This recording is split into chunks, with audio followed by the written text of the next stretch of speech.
आगे देखते हैं, अगला सवाल हमारे पास सुज़लॉन को लेकर के है। चलिए, ये ऐसा शेयर है जहाँ पे लोगों को निराशा हाथ नहीं लगी होगी, लेकिन दीपक डागर जी ने खरीद रखा है 72 के भाव पे। अच्छा, 72 पे इन्होंने 500 शेयर लिए हैं। 3 साल का इनका नज़रिया है। तो कहीं डेसिमल भूल तो नहीं गए, मतलब 7.2 तो नहीं था इनका। सवाल तो हमारे पास 72 का ही है। चलिए, शायद ताज़ा-ताज़ा खरीदारी की है इन्होंने, तो मतलब 10 गुना हो जाने के बाद इन्होंने खरीदा है, तो कितना ठीक रहेगा इनके लिए?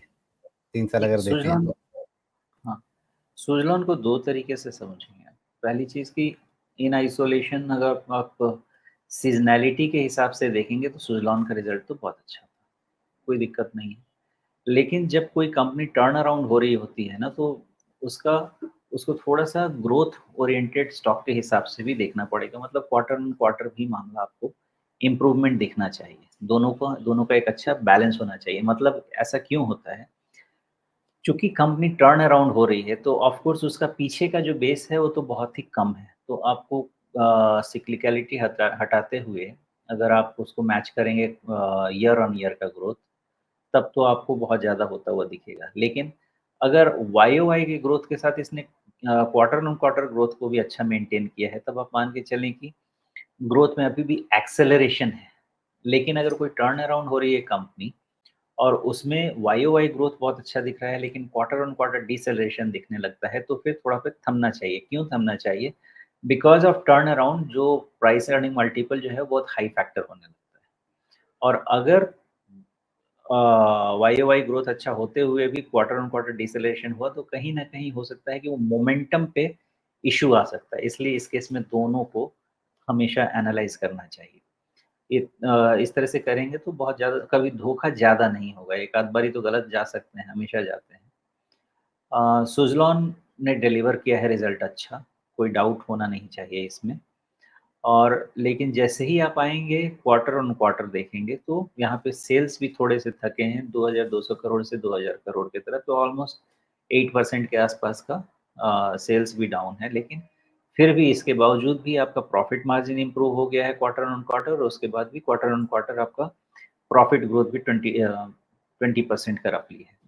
तो यहाँ पे दोनों नंबर्स इन्होंने बहुत अच्छे डिलीवर किए हैं। 3 टाइम्स का वाई-ओ-वाई प्रॉफिट ग्रोथ दिखाया है और 20% इवन क्वार्टर का मेंटेन किया है। तो इसके हिसाब से सुज़लॉन क्या हो सकता है कि इस तरह से अगर ईपीएस ऐड होगा, तो जो आपका ₹100 का पीई है ना, वो पीई आपको कभी भी सीधा नीचे आके 50 की तरफ चला जा सकता है।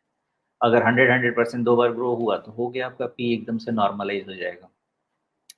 तो यहाँ पे आपको ध्यान फिर से देना पड़ेगा कि टेक्निकल से ज़्यादा आपको फंडामेंटल हर क्वार्टर के रिज़ल्ट पे बने रहना चाहिए। अगर इसमें भी भारत डायनामिक्स जैसा एक आध क्वार्टर नेगेटिव आया, तो इनकी भी धुनाई अच्छी खासी हो सकती है। लेकिन अभी तक के जो नंबर हैं, वो इसके प्राइस मूवमेंट को जस्टिफ़ाई कर रहे हैं, अभी तक के जो नंबर्स हैं। जी।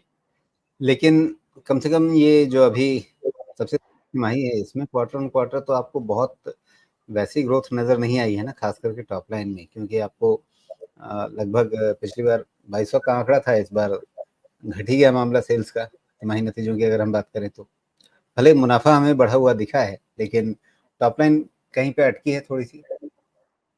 हाँ, तो एक बार हुआ है ना, इसीलिए मैंने इतने डिटेल में समझाया कि एनालिसिस क्यों करना चाहिए ऐसा, क्योंकि एक सेल्स पैरामीटर पे थोड़ा-सा आपका quarter on quarter growth growth deceleration तो है।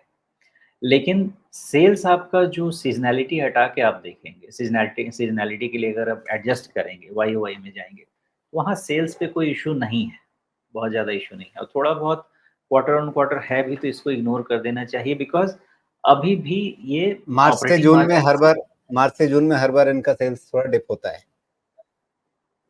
हाँ, वो थोड़ा तो है।